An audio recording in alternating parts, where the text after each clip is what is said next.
Sir क्या कुछ कहना चाहेंगे सर? करनाल आए हैं, लोगों की समस्याएं भी सुन रहे हैं आज।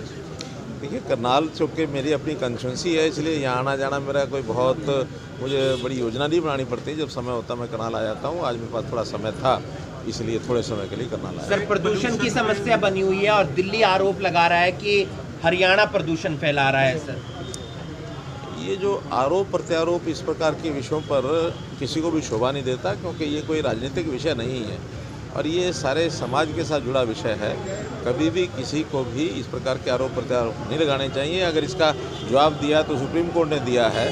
सुप्रीम कोर्ट ने स्वयं कहा है कि हर बार ये जो सरकारें कह देती हैं कि किसानों को ब्लेम देना, ये करना, ऐसा विषय नहीं है, बल्कि बहुत सी चीज़ें हैं। उसमें इंडस्ट्री भी है, कंस्ट्रक्शन वर्क भी है, उसमें ऑटोमोबाइल भी है, उसमें हाँ कहीं किसान का भी जितना थोड़ा बहुत ये प्रदूषण होता है पराली का, इससे भी मैं मना नहीं करता, लेकिन बहुत कंट्रोल में हमने कर लिया है। और अब तो हमने इंसेंटिव भी देने शुरू किए हैं कि 1 एकड़ पर 1000 रुपये उनको इंसेंटिव देते हैं। उनको कई प्रकार की मशीन भी उपलब्ध कराई है ताकि पराली का इंडस्ट्रियल यूज़ वो कर सकें। तो इसलिए किसी एक चीज़ को ब्लेम करना उचित नहीं है। अब दिल्ली ने चूँकि स्वयं अपने पग उठाए हैं, उन्होंने इंडस्ट्री को भी बंद किया है, कंस्ट्रक्शन को भी बंद किया। हमने भी एनसीआर एरिया में ये सारी चीज़ें की हैं ताकि प्रदूषण को कम किया जा सके। प्रदूषण स्वास्थ्य के लिए बहुत हानिकारक है, इसका ध्यान सर क्या OD1 फॉर्मूला लागू किया जाएगा? इसके ऊपर विचार कर रहे हैं, कल निर्णय करेंगे। सर एक सवाल, पंजाब में चुनाव है, किसान आंदोलन को 1 साल होने वाला है, किस तरह देखते हैं, कितना असर पड़ेगा?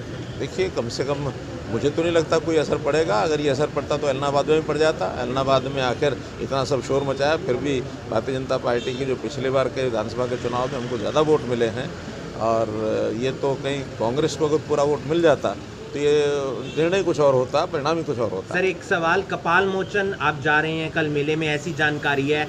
ये कहा जाता है, एक मिथ है कि जो वहाँ जाता है वो हार जाता है, चाहे कोई नेता हो। मुझे इन मिथ्स को तोड़ना है। इससे पहले मधुबन का भी ये मिथ था, और मधुबन में मैं 3 बार गया और पिछली टर्म में गया हूँ।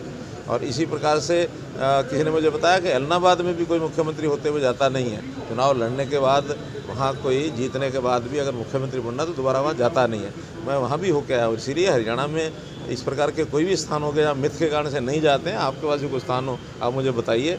ये अंधविश्वास में विश्वास करना उचित नहीं है। अगर इस प्रकार के धारणाओं पर चलेंगे तो समाज को क्या बताएंगे? एक आखिरी सवाल, भूपेंद्र सिंह हुड्डा ने विपक्ष आपके समक्ष की जो शुरुआत की वो करनाल से की, आपकी कॉन्स्टिट्यूएंसी है, अब वो उप मुख्यमंत्री के उसमें पहुंच चुके हैं, तो लोगों तक वो मैसेज पहुंचा रहे हैं। अगर वो इस प्रकार से जैसे चल रहे हैं, 1-2 महीने में 2 कंस्टिट्यूंसी वो करके आए हैं, अगर ये इनको 90 अगर करनी है तो 90 महीने लग जाएंगे। 90 महीने तो बहुत देरी हो जाएगी। मेरा कहना है कि ये जो कार्यक्रम कर रहे हैं जल्दी जल्दी करें, ताकि उनको पता लगे कि हम किस प्रकार से लोगों में अपना विश्वास बना करके और हम आगे बढ़ रहे हैं।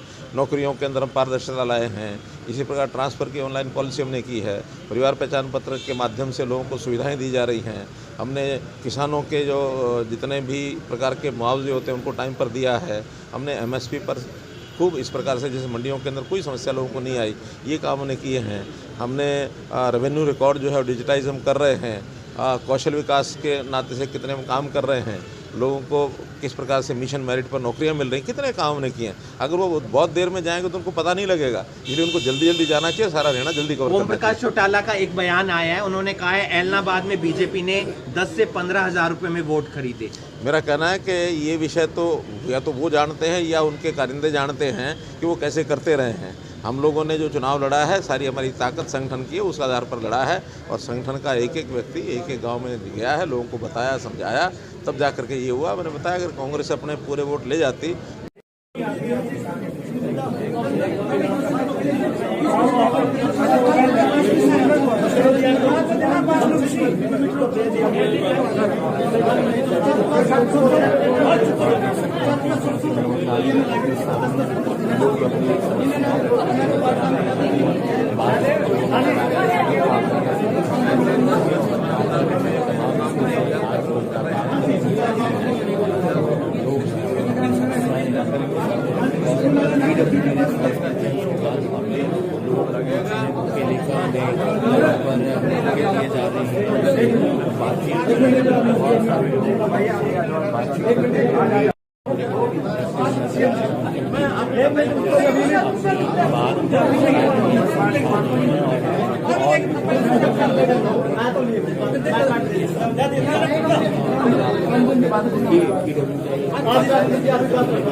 सांसद संजय भाटिया जिसकी भाई जो है वो स्वर्गवास हो गया था और यहाँ पर मुख्यमंत्री